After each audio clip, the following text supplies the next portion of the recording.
समस्त को praise the Lord, hallelujah. प्रभु यीशु ख्रीष्ट को धन्यवाद दिए पुणे उपस्थित प्रत्येक ख्रीष्ट प्रिय दास दासी प्रत्येक ख्रीष्ट प्रिय प्रेज द लॉर्ड, हालेलुया। आज आमने ए संध्या उपासना आसी अछु प्रशंसा गौरव करबा पाई, प्रभुकर महिमा करबा पाई। प्रभु आज आमको गौरव प्रशंसा करबार मते कहि नहीं ये संध्या समय प्रभु आपण मानक मते समस्त को आजकार वाक्य द्वारा कथा कहतु यह मोर ईश्वर ठारे प्रार्थना एवं निवेदन मध्य रही अछि। हालेलुया। आपण मानक गत सप्ताह ही आपण मानक कही पांच गोटी विषय जहाँकि जड़े व्यक्ति को परमेश्वर चरित्र परिवर्तन करे पांच गोटी विषय कही। आज आपण से पांच गोटी विषय आहरी अच्छी कहि टोटाली 14 गोटी पॉइंट अच्छी कि 5 कर देवच्छी। तो आज आम 6, 7, 8, 9, 10 इसकी आलोचना करिबा। गॉड इज ट्रूथ, परमेश्वर सत्य अटंती। परमेश्वर कौन अटंती? सत्य अटंती। कहीं सत्य अटंती माँ माने आ बापा माने को प्रत्येक को पचारिबा पई चाहे कहीं से सत्य अटंती। What is the reason? कहीं से सत्य अटंती? someone tell me, don't worry, please slowly. Hallelujah. परमेश्वर कहीं सत्यमय अटंती। आसंते खुलिबा तीतस 1:2 पद आउ जड़े खोलतु जोहन 14:6 पद। ईश्वर को मनोनीत लोक माने अनंत जीवन भरोसा प्राप्त हो जेपरि विश्वास व भक्ति संगत सत्य ज्ञान बुद्धि पाती निमंते मु प्रेरित होई अछि। लोक माने जेंति कि सत्य विषय रे ज्ञात हेबे एथि पई परमेश्वर वाक्य सत्य। कहीं सत्य परमेश्वर वाक्य से माने ज्ञान वृद्धि एवं सत्य विषय को जानवर मते परमेश्वर चाहुछन। हालेलुया।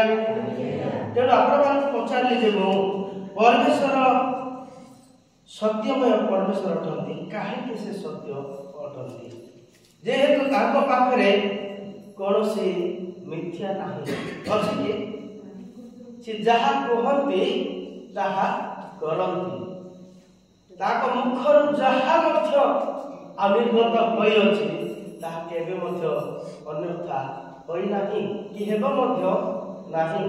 किंतु मनुष्य जीवन रे सत्य कहवा पाई से चेष्टा करती किंतु कहि पारती नाही।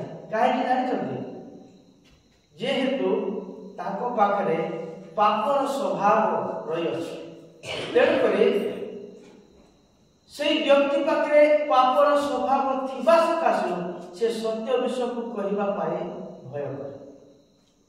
जेतेबेले से सत्य विषय को कहि पारिबो सेतेबेले ईश्वरकर वाक्य ताको जीवन कोन करूछि कार्यकारी करूछि। हालेलुया। जेते आपण मान पचारे गोटे सेकेंड कोन बोली जे ईश्वर सत्य खाइ कि अटंती काहे अटंती एबे जाय आपण माने आउ क्लारिफिकेशन नै नाती कोन पाई मान बाबा के पचारबा। प्रभु यीशु ख्रीष्ट निजे कहले मु पथ सत्य एवं जीवन। प्रभु यीशु ख्रीष्ट कहले मु पथ सत्य जीवन। जे मो ठारे विश्वास करे भरोसा करे से कोनटे विनष्ट हेबो नाही। आम सत्य एथि सत्य ज्ञात करूछि ଯୋହନ ପୁସ୍ତକ ପଢନ୍ତୁ 14:6 ପଦ। ଯୀଶୁ ତାଙ୍କୁ କହିଲେ ମୁଁ ପଥ ସତ୍ୟ ଓ ଜୀବନ ଆଉ ସତ୍ୟ ଜୀବନ ମୋ ଦେଇ ନ ଗଲେ କେହି ମଧ୍ୟ ଯଦି ମୋର ଦେଇ ନ ଗଲେ କେହି ପିତାଙ୍କ ନିକଟକୁ ଯାଏନି। ହାଲେଲୁୟା। ଏ କାହିଁକି ସତ୍ୟ? ପରମେଶ୍ୱର ତାଙ୍କ ପାଖରେ ସତ୍ୟ ବିଷୟ ହିଁ ଅଛି, କୌଣସି ମିଥ୍ୟାର ବିଷୟ ନାହିଁ, କି କେବେ ମଧ୍ୟ ସେ ମିଥ୍ୟା କୁହନ୍ତି ନାହିଁ। ମୁଁ ସତ୍ୟ ତୁମ୍ଭମାନଙ୍କୁ କହୁଅଛି। ରେକର୍ଡିଂ ଚାଲୁଅଛି? ଠିକ ଅଛି। ଆଉ ମୁଁ ସତ୍ୟ ତୁମମାନଙ୍କୁ କହୁଅଛି। ଆପଣମାନେ ଖୋଲନ୍ତୁ ଯୋହନ ପୁସ୍ତକ 16 ଅଧ୍ୟାୟ 13ରୁ 15 ଯାଏ ପଢିକି ସାହାଯ୍ୟ କରନ୍ତୁ। କିନ୍ତୁ ସେ ଅର୍ଥାତ୍ ସତ୍ୟମୟ ଆତ୍ମା ଆସିଲେ ସେ ପଥ ଦେଖାଇ ତୁମମାନଙ୍କୁ ସମସ୍ତ ସତ୍ୟରେ ପ୍ରବେଶ କରାଇବେ। ଆଉ ସତ୍ୟମୟ ଆତ୍ମା ଆସିଲେ ତୁମମାନଙ୍କୁ କଣ କରିବେ? ସେ ସତ୍ୟ ବିଷୟରେ କଣ କରିବେ? ପ୍ରବେଶ କରାଇବେ। କାହିଁକି ଆଗରୁ କଣ ସତ୍ୟ ବିଷୟରେ ଆମେ ପ୍ରବେଶ ହେଇନୁ? ହେଇছিল ନାଇଁ? ସୁଦର୍ଶୀ ଭାଇ, ଆମେ ସତ୍ୟ ବିଷୟରେ ଜ୍ଞାନ ହେଇଛୁ କି ନାଇଁ? କିନ୍ତୁ ସତ୍ୟମୟ ଆତ୍ମା ଆସିଲେ ଆମକୁ ସତ୍ୟ ବିଷୟରେ କଣ କରିବେ? ଜ୍ଞାନ କରାଇବେ। ଯେହେତୁ ଅନେକ ସତ୍ୟ ଆଜି ମଧ୍ୟ ଲୋକାୟିତ ଭାବରେ ଅଛି, ଅନେକ ସତ୍ୟ ଲୋକମାନେ ଜାଣିନା, ସତ୍ୟ କଣ ବୁଝନ୍ତି ନାହିଁ। ଏ ସତ୍ୟ କଣ? ଏ ସତ୍ୟ ଅନୁସନ୍ଧାନ ଅନେକ ଲୋକ କରୁଛନ୍ତି, ସତ୍ୟ ବିଷୟକୁ ଖୋଜୁଛନ୍ତି, ରିସର୍ଚ୍ଚ କରୁଛନ୍ତି, ସତ୍ୟ ପାଇଁ ଅନେକ ଜାଗାକୁ ଯାଉଛନ୍ତି, କିନ୍ତୁ ସତ୍ୟ କାହା ପାଖରେ ଅଛି? ଯୀଶୁ ଖ୍ରୀଷ୍ଟଙ୍କ ପାଖରେ ସତ୍ୟ ଅଛି। ସେ କହିଲେ ମୁଁ ପଥ ସତ୍ୟ ଜୀବନ, ଆଉ ମୋ ଦେଇ ନ ଗଲେ କି ପିତାଙ୍କ ନିକଟକୁ ଯିବେ ନାହିଁ। ଏଇଟା ପ୍ରଭୁଙ୍କର ଗୋଟେ ଆଦେଶ ଯେ କେହି ମଧ୍ୟ ସ୍ୱର୍ଗରାଜ୍ୟ ଯିବେ ନାହିଁ। ହାଲେଲୁୟା, ପ୍ରେଜ୍ ଦ ଲର୍ଡ। ତେଣୁ ଆମେ ସତ୍ୟ ଆତ୍ମା ଆମକୁ ଯେତେବେଳେ କଥା କହିବେ, ଆମେ ଅନ୍ତର ମଧ୍ୟରେ କେମିତି ହେବା? ଆମର ଅନ୍ତର କେମିତି ହେବ? ଯେତେବେଳେ ସତ୍ୟମୟ ଆତ୍ମା ଲିଡ୍ କରିବ, ସେତେବେଳେ ଆମେ ପ୍ରକୃତରେ ହମ୍ବଲନେସ୍ ଜୀବନ ଆସିବ, ନମ୍ରତାର ଜୀବନ ଆସିବ। ସେତେବେଳେ ସବୁ କିଛି ସତ୍ୟ ଭାବରେ କରିବା ପାଇଁ ଇଚ୍ଛା କରିବେ। କିଏ କାହାକୁ ବାଧ୍ୟ କରିବେ ନାହିଁ ଯେ ଏହା କର ସେୟା କର। ସେ ଯେମିତି ଆମର ଟାଇମ୍ ହେଇଗଲେ 7ଟା ହେଲେ ପଳେଇ ଆସୁଛନ୍ତି, ସେମିତି ପ୍ରଭୁ ଯାହା ହୃଦୟରେ କଥା କହିବେ ସେ ଅଟୋମେଟିକ୍ କଣ କରିବ? କାର୍ଯ୍ୟକାରୀ ହେବ। ହାଲେଲୁୟା। ପଢିଲେ କି ଶେଷ ଯାଏ? କାରଣ ସେ ଆପଣଠାରୁ କଥା କହିବେ ନାହିଁ, ସେ କେବେ ମଧ୍ୟ ଆପଣଠାରୁ କହିବେ ନାହିଁ, ମାତ୍ର ଯାହା ଯାହା ଶୁଣିବେ ଆଉ ଯାହା ଯାହା ଶୁଣିଅଛନ୍ତି ସେହି ସବୁ କହିବେ। ଆଉ ସେହି ସବୁକୁ କହିବେ। କଣ ଶୁଣିଅଛନ୍ତି? ଯାହା ଈଶ୍ୱରଙ୍କ ଠାରୁ ଶୁଣିବେ, ଯାହା ଆପଣମାନେ ଈଶ୍ୱରଙ୍କ ଠାରୁ ଶୁଣୁଛନ୍ତି, ସେ ନିଜେ କହୁନାହାନ୍ତି, ସେ କାହା ଠାରୁ କହୁଛନ୍ତି? ଈଶ୍ୱରଙ୍କ ଠାରୁ କହୁଛନ୍ତି। ବୁଝିବା ପାଇଁ ଚେଷ୍ଟା କରନ୍ତୁ। ଆମକୁ ବୁଝିବା ପାଇଁ ପ୍ରଭୁ ଜ୍ଞାନ ବୁଦ୍ଧି ଆପଣ ଦେଇଛନ୍ତି, ଦିଟା କାନ ଦେଇଛନ୍ତି ଶୁଣିବା ପାଇଁ, ହୃଦୟ ଦେଇଛନ୍ତି କଣ କରିବା ପାଇଁ? ହୃଦୟ କଣ ପାଇଁ ଦେଇଛନ୍ତି? ପରମେଶ୍ୱର ଅନୁଭବ କରିବା ପାଇଁ। ଏଇଥିପାଇଁ ଦେଇଛନ୍ତି ଯେ ଈଶ୍ୱର ଅନୁଭବ କରିପାରିବେ ଆପଣ ଯେ ହୃଦୟରେ ଅଛନ୍ତି। ହାଲେଲୁୟା, ପ୍ରେଜ୍ ଦ ଲର୍ଡ। ତେଣୁ ଆମମାନଙ୍କର ପରମେଶ୍ୱର ସତ୍ୟ, କେବେ ମଧ୍ୟ ମିଥ୍ୟା ସେ କୁହନ୍ତି ନାହିଁ। ଆଜକୁ 2000 ବର୍ଷ ପୂର୍ବେ ସିଏ ଜଗତ ମଧ୍ୟକୁ ଆସିଥିଲେ। ଆଜି ମଧ୍ୟ ଆମେ ଶୁଣୁଛୁ ସତ୍ୟ ବିଷୟ। ମୁଁ ଶୁଣି ଆସୁଛି, ମୁଁ ଯେବେଠୁ ବିଶ୍ୱାସ କଲି ଈଶ୍ୱରଙ୍କ ସତ୍ୟ ବିଷୟ ହିଁ ଶୁଣି ଆସୁଛି। କୌଣସି ଜାଗାରେ ମିଥ୍ୟା କଥା ଶୁଣିନି। କିନ୍ତୁ ମଣିଷ ଜୀବନରେ ଆଜି ଭଲ ଥିବ, କାଲିକି କଣ ହେଇଯିବ? ଖରାପ ହେଇଯିବ। ତେଣୁ ମନୁଷ୍ୟ ଜୀବନରେ ଭୁଲ ନିଶ୍ଚିତ ଅଛି, କିନ୍ତୁ ଈଶ୍ୱରକୁ ଆମେ ଦେଖିବା, ଯୋଉ ଈଶ୍ୱର କହି କୌଣସି ପ୍ରକାର ଭୁଲ କରନ୍ତି ନାହିଁ, ଆଉ ସତ୍ୟ ପଥରେ ଆମକୁ ପଢେଇ ଦିଅନ୍ତି। ଗୀତ ସଂହିତା 119 ଅଧ୍ୟାୟ 160 ପଦ। ତୁମର ସମୁଦାୟ ବାକ୍ୟ ସତ୍ୟ। ତୁମର ସମୁଦାୟ ବାକ୍ୟ ସତ୍ୟ। ଏଠାରେ ଯେତେ ମଧ୍ୟ ଲେଖା ଅଛି ଆଉ ସବୁ ସତ୍ୟ ବାକ ନିରାଟ ସତ୍ୟ ଆଉ ଈଶ୍ୱର ନିଷ୍ପେଷିତ ବୋଲି ତିମୋଥୀ ପୁସ୍ତକରେ ଲେଖାଯାଇଅଛି। ଈଶ୍ୱର ନିଷ୍ପେଷିତ ମାନେ କଣ ହେଇଥିବ ବାବୁ ଭାଇ? ଈଶ୍ୱର ନିଷ୍ପେଷିତ ମାନେ ଈଶ୍ୱରଙ୍କ ଦ୍ୱାରା ଯାହା ନିର୍ଗତ ହୋଇଅଛି ତାହା ସତ୍ୟ ବିଷୟ ହିଁ ନିର୍ଗତ ହୋଇଅଛି। ହାଲେଲୁୟା। ଯୋହନ 17 ପଦ ପଢ଼ନ୍ତୁ। ସତ୍ୟ ଦ୍ୱାରା ସେମାନଙ୍କୁ ପବିତ୍ର କର। ଆଉ ସତ୍ୟ ଦ୍ୱାରା ସେମାନଙ୍କୁ କଣ କର? ପବିତ୍ର କର। ତୁମର ବାକ୍ୟ ତ ସତ୍ୟ। ଆଉ ତୁମର ବାକ୍ୟ ତ ସତ୍ୟ। ହାଲେଲୁୟା। ତୁମର ବାକ୍ୟ ହେଉଛି ସତ୍ୟ ବାକ୍ୟ। ଆଉ ପରମେଶ୍ୱର ମିଥ୍ୟା ବାକ୍ୟ ଏଠି ଯୋଡ଼ି ନାହାନ୍ତି ବାଇବଲରେ। ମୋର ମା ବାପା ପ୍ରିୟ ପ୍ରଭୁ ଦାସ ଦାସୀ ଏଠି ମିଥ୍ୟା ବାକ୍ୟ ଯୋଡ଼ି ନାହାନ୍ତି ଯେ ହସି ଦେଇକି ପଳେଇ ଯିବା। ଯିଏ ହସିବେ ତାଙ୍କ ପାଇଁ ମିଥ୍ୟା ଲାଗିବ। ଯିଏ ପ୍ରକୃତରେ ରିଲାଇଜ୍ କରିବେ ସେମାନଙ୍କ ପାଇଁ ସତ୍ୟ ବାକ୍ୟ ସତରେ ପ୍ରଭୁ ମୋ ସହିତ ଅଛନ୍ତି, ସତରେ କାର୍ଯ୍ୟ କରୁଛନ୍ତି।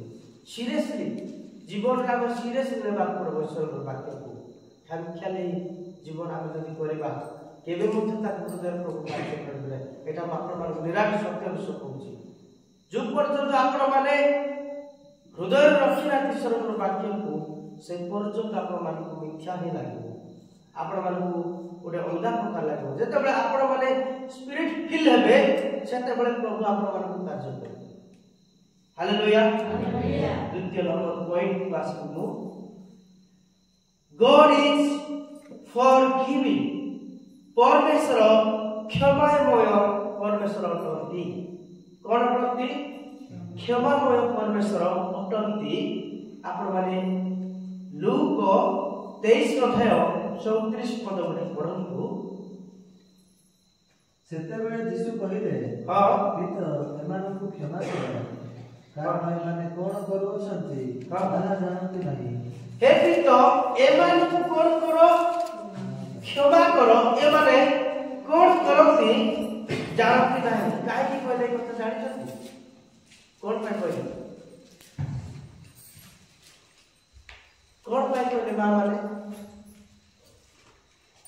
ଯୀଶୁ ଖ୍ରୀଷ୍ଟ ହେ ପିତା ଏମାନେ କଣ କରୁଛନ୍ତି ଜାଣୁନାହାନ୍ତି। କାହିଁକି କହିଲେ?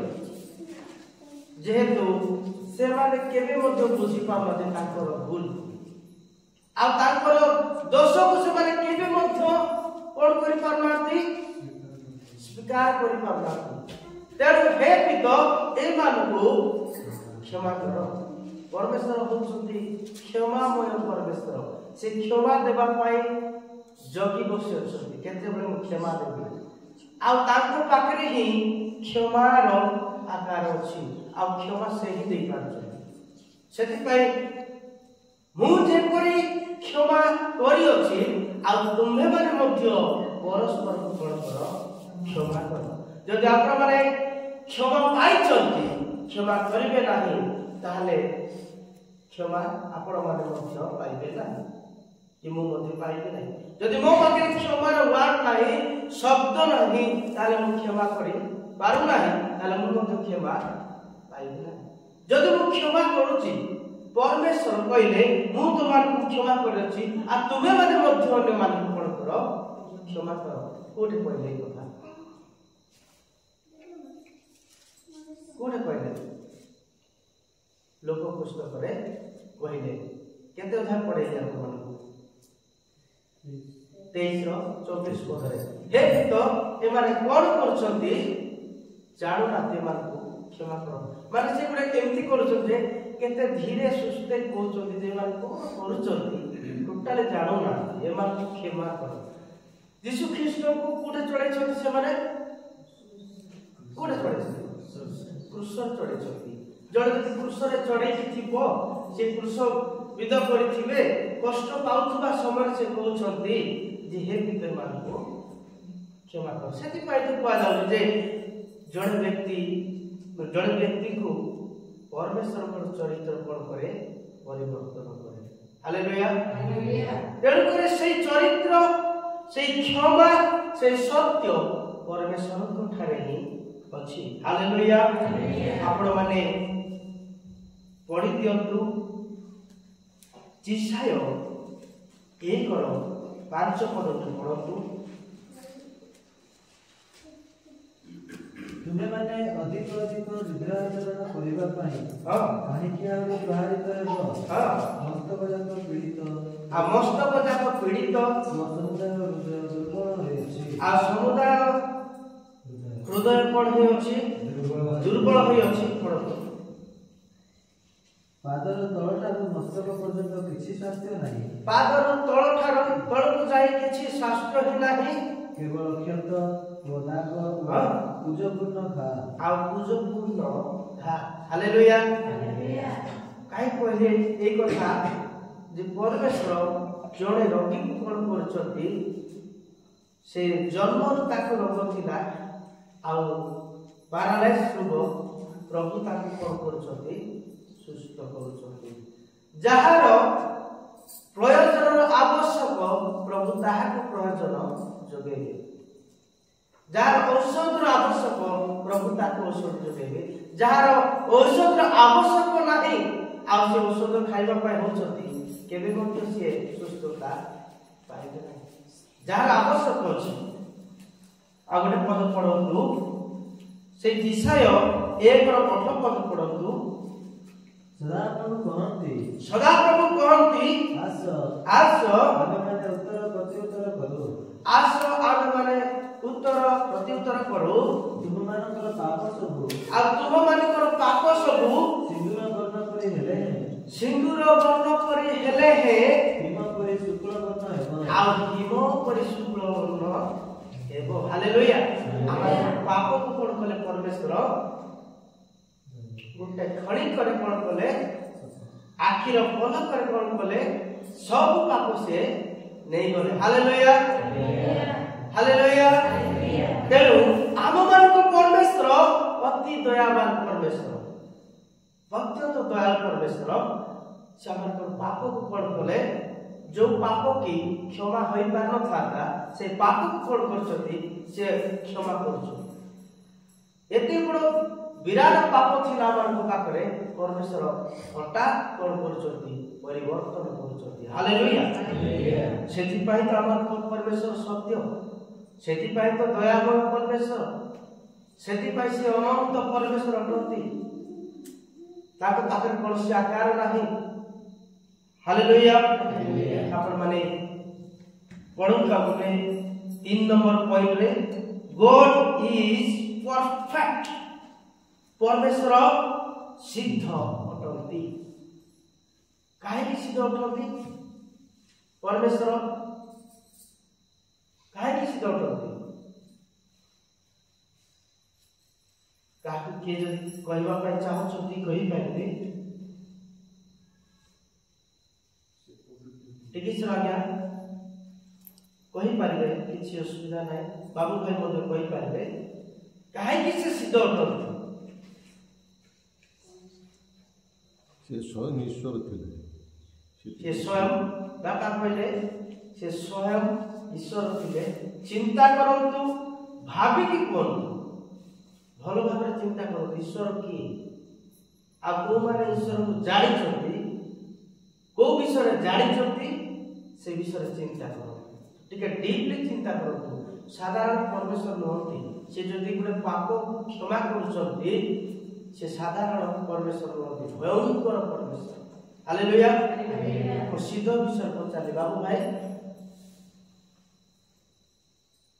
कारण तांकर समस्त काम संपूर्ण काम सिद्ध थिला तेणु आ तांकर कार्य संपूर्ण कोनसी अधूरा से रखते ना रखछथि अधूरा आईबी कोइ कि आसीनाती आसीबे एमति कोइ छथि परमेश्वर मु करबी करबी मुहा करि अछि कोनसी विषय ताको पाखरे आउ लेट नाही परमेश्वर जहाँ भी करिछथि मनुष्य को पाए समस्त भलो कार्य करिछथि। माथ्यू 5:48 अतएव ତୁମମାନଙ୍କ ସ୍ୱର୍ଗସ୍ଥ ପିତା ଯେପରି ସିଦ୍ଧ ଆଉ ତୁମମାନଙ୍କର ସ୍ୱର୍ଗସ୍ଥ ପିତା ଯେପରି ସିଦ୍ଧ ତୁମେମାନେ ମଧ୍ୟ ସେହିପରି ସିଦ୍ଧ ହୁଅ। ଆଉ ତୁମେମାନେ ମଧ୍ୟ ସେହିପରି କଣ ହୁଅ? ସିଦ୍ଧ ହୁଅ। এই কথা କାହିଁ କହୁଛନ୍ତି ପରମେଶ୍ୱର? ତୁମମାନଙ୍କର ସ୍ୱର୍ଗସ୍ଥ ପିତା ଯେପରି ସିଦ୍ଧ ଆଉ ତୁମେମାନେ ମଧ୍ୟ ସେହିପରି ସିଦ୍ଧ ହୁଅ। ପରମେଶ୍ୱରଙ୍କ ବାକ୍ୟ କହେ ପ୍ରତିଦିନ ଆମକୁ ପରମେଶ୍ୱର କଣ କରନ୍ତି? ନୂତନ କରନ୍ତି। ହାଲେଲୁୟା। ସେ ପୁରାତନ ପାପକୁ ଆଉ ମନେ ପକାନ୍ତି ନାହିଁ। ସେ ଆମକୁ ପ୍ରତିଦିନ ପ୍ରତି ପ୍ରଭାତରେ ନୂତନ କରନ୍ତି, ରିନ୍ୟୁ କରନ୍ତି। ଇଂଲିଶରେ କଣ କରନ୍ତି? ସିଏ ପରିଷ୍କୃତ କରନ୍ତି। ଏହା ପରମେଶ୍ୱର କରନ୍ତି। ଆମେ ପ୍ରଭୁକୁ ଜାଣିଦେଲୁ, ଗୀତ ଗାଇଦେବା ବାସ୍ ଆମର ପାଇଁ ହେଇଗଲା, ତାହା ଯଥେଷ୍ଟ ନୁହେଁ। ପ୍ରଭୁଙ୍କ ବିଷୟରେ ତର୍ପଣ କରିକି ଆମକୁ ଜାଣିବାର ଆବଶ୍ୟକ ଅଛି। ମୁଁ ପ୍ରଭୁଙ୍କ ଠାରୁ କଣ ବିଷୟ ପାଇବି? ଏଇ ଜୀବନରେ ଆମର ଜୀବନ ରହିବା ଦରକାର। ପ୍ରଭୁ ମୋ ଠାରେ ବା ମୋ ସହିତ କଣ କାର୍ଯ୍ୟ କରିବା ପାଇଁ ଚାହୁଁଛନ୍ତି? ମୁଁ ପ୍ରଭୁଙ୍କ ପାଇଁ କଣ କରିପାରିବି? ଦିନେ ଚିନ୍ତା କରନ୍ତୁ।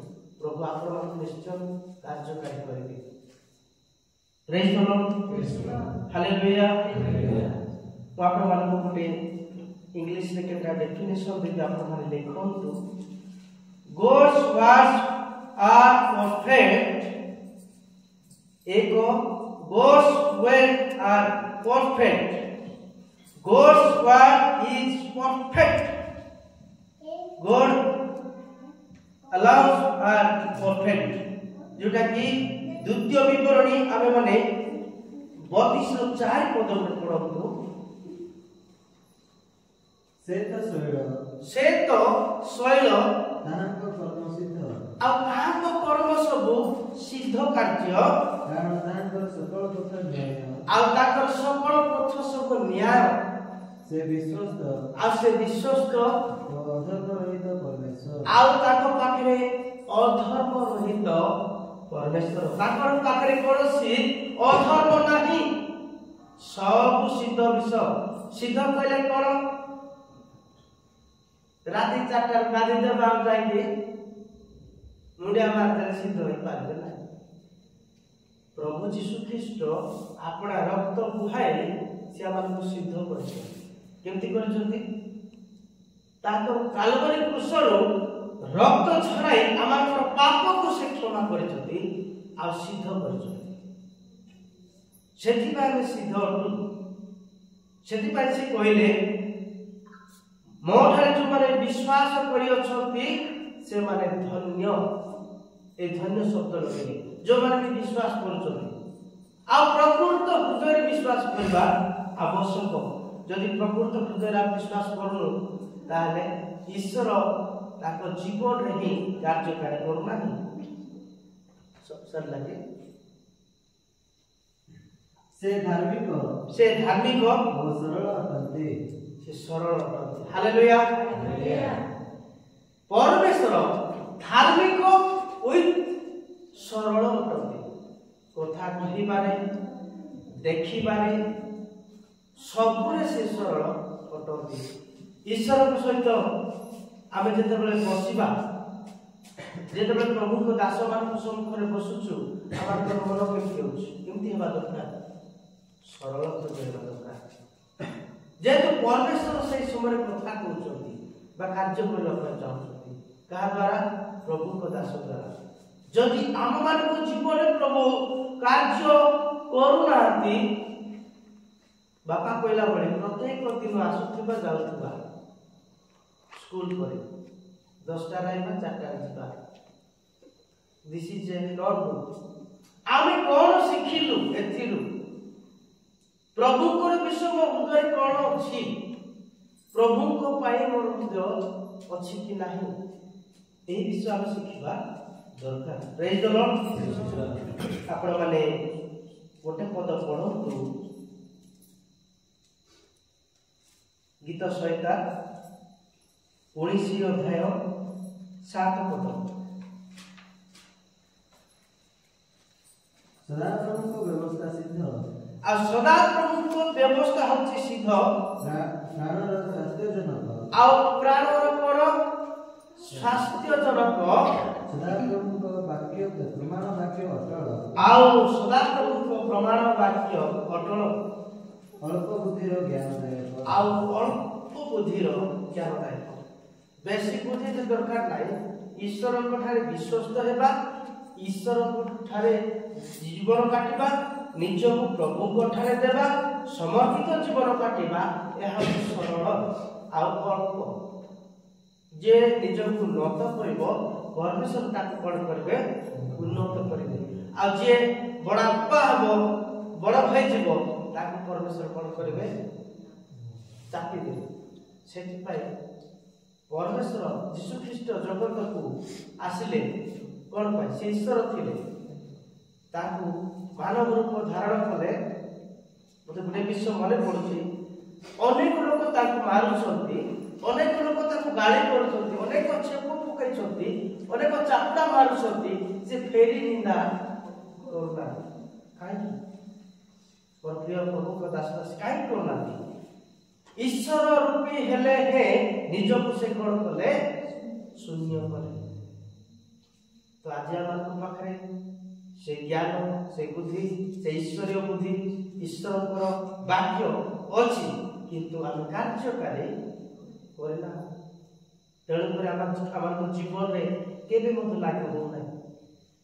ଆମେ ଯେତେବେଳେ ଲାଗୁ କରିବା, ଅଟୋମେଟିକ ଆମମାନଙ୍କର ଜୀବନ ପରମେଶ୍ୱରଙ୍କ ଠାରେ ମିଶିବା ପାଇଁ ଲାଗିବ। ହାଲେଲୁୟା। ଏ ଜୀବନ କିଏ ଦେଇଛନ୍ତି? କିଏ ଦେଇଛନ୍ତି ବାପା? ତମର ଜୀବନ କିଏ ଦେଇଛନ୍ତି? ଈଶ୍ୱର ଦେଇଛନ୍ତି। ଆମେ କହିପାରିବା ନା ଏଇ ଜୀବନ ମୋର ମା ବାପା ଦେଇଛନ୍ତି। ସେ ମା ବାପା କିଏ ଆଣିଛି?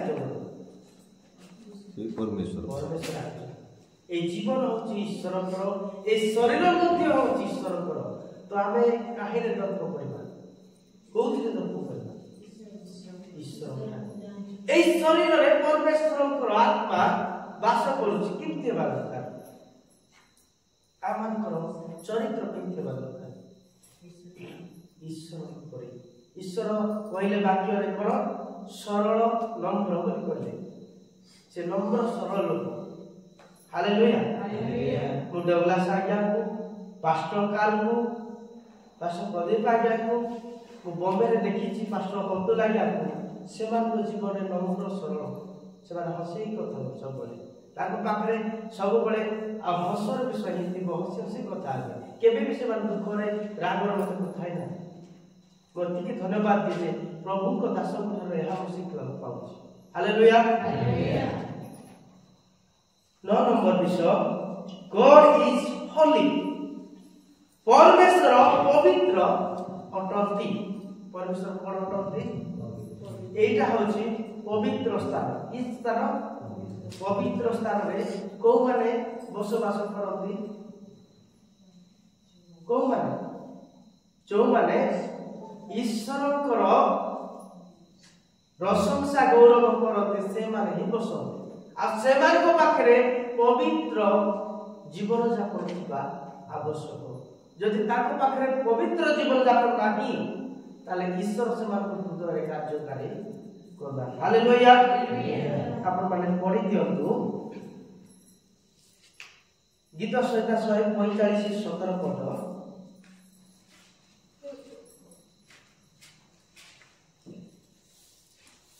ସଦାପ୍ରଭୁ ଆପଣାର ସକଳ ପଥରେ ଧର୍ମମୟ, ସଦାପ୍ରଭୁ ଆପଣା ସକଳ ପଥରେ ଧର୍ମମୟ, ଆଉ ଆପଣାର ସମସ୍ତ କାର୍ଯ୍ୟରେ ଦୟାଳୁ ଅଟନ୍ତି। ଆଉ ସେ ଆପଣା ସମସ୍ତ କାର୍ଯ୍ୟରେ କଣ ଅଟନ୍ତି? ତାଙ୍କର କାର୍ଯ୍ୟ ହିଁ ଦୟାର କାର୍ଯ୍ୟ। ତାଙ୍କର ସଂକଳ୍ପ ହିଁ ଦୟା। ଆଉ ତାଙ୍କର ସବୁ ବିଷୟ ଦୟା, ନମ୍ର, ସରଳ, ଭଦ୍ର, এই ପ୍ରକାର ହିଁ ବାକ୍ୟରେ ଲେଖାଯାଏ। ନା ଅଲଗା ଲେଖାଯାଇଛି? ନା, ଅଲଗା କିଛି ଲେଖାଯାଏ ନାହିଁ।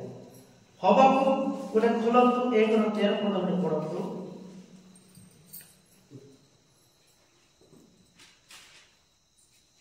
समाप्त କରୁଅଛି। ତୁମେ ଏପରି ନିର୍ମଳ ଚକ୍ଷୁ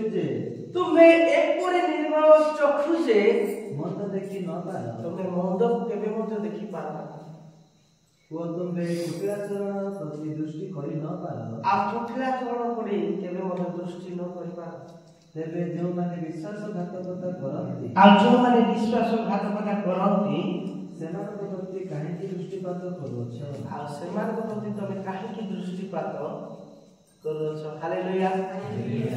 ରବିବାର ଦିନ ଜଣେ ଭାଇ ମୋ ସମ୍ମୁଖରେ ତାଙ୍କର ବେଗ କାଢ଼ି ଆମେ ହାଟକୁ ଯାଇଛୁ, ଆମେ ଆମ ପରିବାର କାଢ଼ିକି ଯେତେବେଳେ ଫିଙ୍ଗି ଦେଲେ, ସେ ଚୋରି କରୁନାହାନ୍ତି, ଫିଙ୍ଗି ଦେଲେ, ସେ କାଢ଼ିକି କାଢ଼ିଲେ, ସେ ଆଳୁ ପକାଉଥିଲେ ଫିଙ୍ଗି ଦେଲେ। ମୋତେ ଏବଂ ପୁରା ଆମେ ଦେଖୁଛୁ ବେଶୀ କଷ୍ଟ ଲାଗିଲା, ଯେହେତୁ ତାର ଭୁଲ କିଛି ନଥିଲା, ତାକୁ ଭୁଲ ଭାବରେ ସେ ବ୍ୟବହାର କଲେ। ତ ପରମେଶ୍ୱରଙ୍କ ଚକ୍ଷୁ ମନ୍ଦକୁ ଦେଖିପାରନ୍ତି ନାହିଁ, ତାଙ୍କର ଚକ୍ଷୁ ନିର୍ମଳ ଚକ୍ଷୁ। ଆପଣମାନଙ୍କ ଚକ୍ଷୁରେ ଯଦି ଗୋଟେ କାଠିରେ ପଡ଼ିଥିବା ଆପଣ ଦେଖିପାରିବେ କି? ସେମିତି ଯେ ଆମେ ଭଲ ମନ୍ଦ ଦେଖିବା ପାଇଁ ପରମେଶ୍ୱର ଚକ୍ଷୁ ଦେଇଛନ୍ତି। କୋଉ ବିଷୟକୁ ବାଛିବା? ସୁନେଲି ଗୋଟେ କୋଉ ବିଷୟକୁ ବାଛିବା? ହୃଦୟରୁ କୁହନ୍ତୁ, କୋଉ ବିଷୟକୁ ବାଛିବା? ପରମେଶ୍ୱରଙ୍କର ଚକ୍ଷୁ ନିର୍ମଳ, ମନ୍ଦକୁ ଦେଖି ପାରନ୍ତି ନାହିଁ। କୋଉ ବିଷୟକୁ ବାଛିବା? କୁହନ୍ତୁ, କୋଉ ବିଷୟକୁ? ଭଲ ବିଷୟ। ଆପଣ ମାନେ ମାର୍କେଟ ଯାଉଛନ୍ତି, ଆଳୁ ବାଛି ବାଛି ଆଣୁଛନ୍ତି, ପିଆଜ ବାଛି ବାଛି ଆଣୁଛନ୍ତି, ଖରାପ ଜିନିଷ ଧରିକି ଆସୁଛନ୍ତି କି? ତ ପରମେଶ୍ୱର ମନ୍ଦକୁ ଦେଖି ପାରନ୍ତି ନାହିଁ, ଖରାପ ବିଷୟକୁ ଦେଖି ପାରନ୍ତି ନାହିଁ, ଭଲ ବିଷୟକୁ ସେ ଦେଖନ୍ତି। ତେଣୁକରି ଆମକୁ ପରମେଶ୍ୱର ଭଲ ବିଷୟ କରନ୍ତୁ ବୋଲି ଚାହୁଁଛନ୍ତି, ଆମର ଜୀବନରେ ବ୍ୟବହାର କରୁଛନ୍ତି, ଆମକୁ ପ୍ରତିଦିନ ତାଙ୍କର ବାକ୍ୟରେ ଆମକୁ ପଢ଼େଇ ନେଉଛନ୍ତି। ତ ଆମମାନଙ୍କ ଚକ୍ଷୁ ମନ୍ଦ କେବେ ମଧ୍ୟ ଦେଖିପାରିବ ନାହିଁ, କଷ୍ଟ ହେବ। ସେଥିପାଇଁ ଆମମାନଙ୍କର ପରମେଶ୍ୱର ଅତି ମହାନ ପରମେଶ୍ୱର, ଆଶ୍ଚର୍ଯ୍ୟ ପରମେଶ୍ୱର। ଅନେକ ଲୋକ ଦେଖିବା ପାଇଁ ଚାହୁଁଛନ୍ତି, ସତ୍ୟକୁ ଦେଖିପାରୁନାହାନ୍ତି। କାହିଁକି ଜାଣିଛନ୍ତି? ଶୈତାନ ସେମାନଙ୍କର ଜ୍ଞାନ ଚକ୍ଷୁକୁ ଅନ୍ଧ କରିଦେଉଛି, ସେମାନେ ଦେଖିପାରୁନାହାନ୍ତି। କେତେ ଦେଖିଲେ ବି ଖରାପ ବିଷୟକୁ ଦେଖୁଛନ୍ତି। କିନ୍ତୁ ଆପଣମାନଙ୍କୁ ପରମେଶ୍ୱର ପ୍ରେମ କରୁଥିବାରୁ ଆପଣମାନଙ୍କର ଚକ୍ଷୁକୁ ଖୋଲି ଦେଇଛନ୍ତି। ମୁଁ ରାତିରେ ଗୋଟେ ବିଷୟ ଦେଖିଥିଲି, ଅବା ଆଉ ଆଦମଙ୍କ ବିଷୟ ଗୋଟେ ଦେଖିଲି। ଯେତେବେଳେ ସର୍ପ ତାକୁ କଣ କରୁଛନ୍ତି, ପ୍ରବର୍ତ୍ତାଇଲେ, ଆଉ ସେ ଯାହା କଣ କଲା, ତାଙ୍କ କଥା ଶୁଣିଲା ପରେ ପାପରେ ପଡ଼ିଗଲେ। ତ ଭେରି ବି କେୟାରଫୁଲ।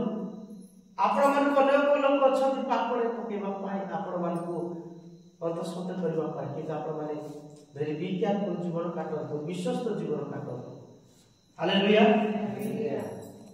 ସରିଲା କି? ଓ ଦୁଷ୍ଟ ଲୋକ ଆପଣା ଅପେକ୍ଷା ଧାର୍ମିକ ଲୋକକୁ ଗ୍ରାସ କଲା ବେଳେ କାହିଁକି ନୀରବ ହୋଇ ରହୁଛ? ବୁଝିପାରିଲେ? ଦୁଷ୍ଟ ଲୋକ ପଢନ୍ତୁ। ଓ ଦୁଷ୍ଟ ଲୋକ ଆପଣା ଅପେକ୍ଷା ଧାର୍ମିକ ଲୋକକୁ ଗ୍ରାସ କଲା ବେଳେ ଧାର୍ମିକ ଲୋକକୁ ଗ୍ରାସ କଲା ବେଳେ କାହିଁକି ନୀରବ ହୋଇ ରହୁଛ?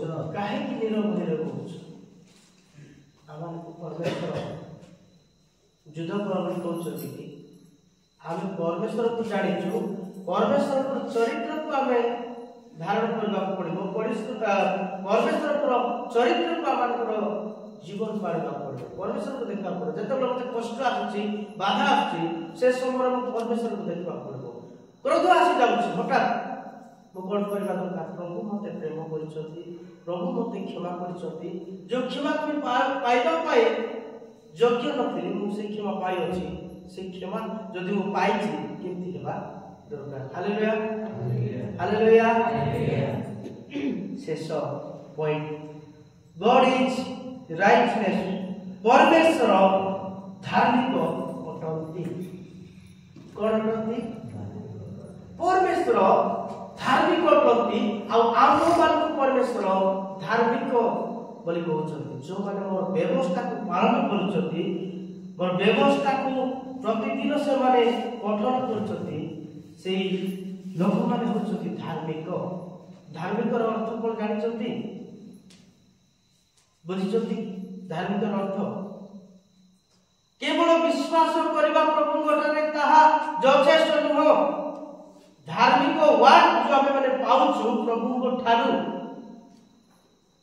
प्रभु आम कोन करछथि हाई लेवल को लेउछथि मन रखथु केमति दउ जानिछथि परमेश्वर आमा उठे की ऊपर स्तर को लेउछथि धार्मिक अर्थ होछि ऊर्ध्व स्थान को लेउछथि परमेश्वर आमे प्रत्येक गतिविधि धार्मिक विषय काटिबा आवश्यक हालेलुया हालेलुया परंतु गीत संहिता 11 अध्याय 7 पद कारण सदा प्रभु धर्ममय आ से धर्म को प्रेम करती का प्रेम करती धर्म को प्रेम करती धर्म पहले में अनेक प्रकार धर्म अछि केते प्रकार धर्म अछि सारब शुभ ग्रह केते प्रकार धर्म अछि जगत में सब कुछ जाका अपने हम ने जो धर्म कथा परमेश्वर कहउछथि से धर्म को धर्म की धर्म आम मानकर प्रभु यीशु ख्रीष्ट को पढ़ि दियो कारण सदा प्रभु धर्ममय कारण सदा प्रभु धर्ममय धर्म को प्रेम करती हां सरल लोक ताहाको मुख दर्शन करिवो सरल लोक ताहाको मुख दर्शन करबो कि को लोक गांभीर्य लोक माने केबे दर्शन करि पारबे नाही अहंकारी माने केबे ताको दर्शन करि पारबे नाही चिड़चिड़ा लोक केबे मधु ताको दर्शन करि पारबे नाही सरल नम्र लोक ही ताको दर्शन करि पारबे तुमे मोर दर्शन पाइबो बोली कहउछु सदा प्रभु को दर्शन आमे केते लोक दर्शन पाइबा पय चाहछु केते लोक आमे समझते केते बले आ दर्शन पाइबा केते बले बाबा केते बले पाइबा तो दर्शन केते बले निजे सरल नम्र हो जेते बले निजे सरल नम्र परमेश्वर कहउछंती मस्तक ठारू पाद पर्यंत नम्र होबा पड़ो आ पादरु मस्तक पर्यंत नम्र हेले तांकर दर्शन पाइबो अधा को परिवर्तन हेचे अधा कोन अछि लुहा अछि कड़ुका परिवर्तन नाही सेति लोक केबे मते दर्शन करि पारिबे नाही सेति पई जो माने प्रभु को दर्शन करिया पई चाहउछंती एही व्यवस्था से माने प्रत्येक दिन पाठ करिबा पड़िबो प्रथम जोहन 2:1 पद पढंतु प्रार्थना करिबा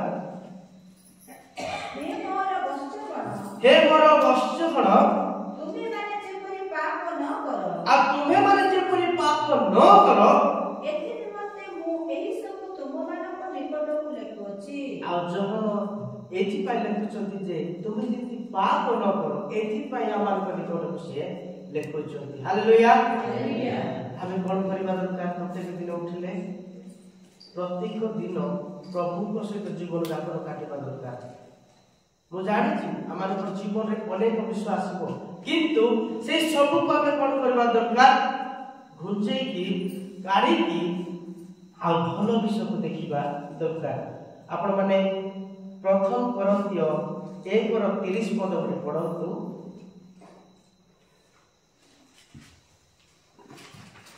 किंतु ताहाको हेतु तुमे माने ख्रीष्ट यीशु कोठारे अछ आ ताहाको हेतु तुमे माने ख्रीष्ट यीशु कोठारे अछ से ईश्वर कोठारो आम मानक निमंते ज्ञान अर्थात धार्मिकता पवित्रता वो मुक्ति स्वरूप होयछथि आ मुक्ति स्वरूप से होयछथि ताहाको द्वारा ईश्वर को द्वारा आमे समस्ते मुक्तिर पथ स्वरूप होइछु 2 कोरिन्थिय 5:21 पद कष्ट होछि मा क्षमा करंतु आ दुख भी जहारे पापर लेस मात्र नथिला जहा कोठारे पापर लेस मात्र नथिला ताहाको से आम मानक निमंते पाप स्वरूप कले आ कोन बोले से पाप स्वरूप कले जहा कोठारे पाप नथिला ताकु पापर स्वरूप कले जेपरि आमे माने ताहाको द्वारा ईश्वरकर धार्मिकता स्वरूप हेउ आ ताहाको द्वारा आमे माने धार्मिकता ଗଣିତ ହେଲୁ ଆମ ମାନଙ୍କର ପାପକୁ ପରମେଶ୍ୱର କଣ କଲେ କ୍ରୁଶରେ ହତ କଲେ ଆଉ ପାପକୁ ବୋହି ନେଲେ ସମସ୍ତ ଜଗତର ପାପକୁ କଣ କଲେ ନିଜ ସ୍କନ୍ଧରେ ସିଏ ବହନ କଲେ ଆଉ ଶେଷରେ ଗ୍ରୀକ ୱାର୍ଡ ତେତେଲେସ୍ଟାଇ ସମସ୍ତ କଣ ହେଉଛି ସମାପ୍ତ ହୋଇଅଛି। ସେଥିପାଇଁ ଆମମାନଙ୍କ ପରମେଶ୍ୱର ଏ ସବୁରୁ କ୍ଷମା କରିଛନ୍ତି। ପ୍ରଭୁ ଏ ବାକ୍ୟ ଦ୍ୱାରା ଆପଣମାନଙ୍କୁ ମୋତେ ସମସ୍ତଙ୍କୁ ଆଶୀର୍ବାଦ ଏବଂ ଅନୁଗ୍ରହ କରନ୍ତୁ।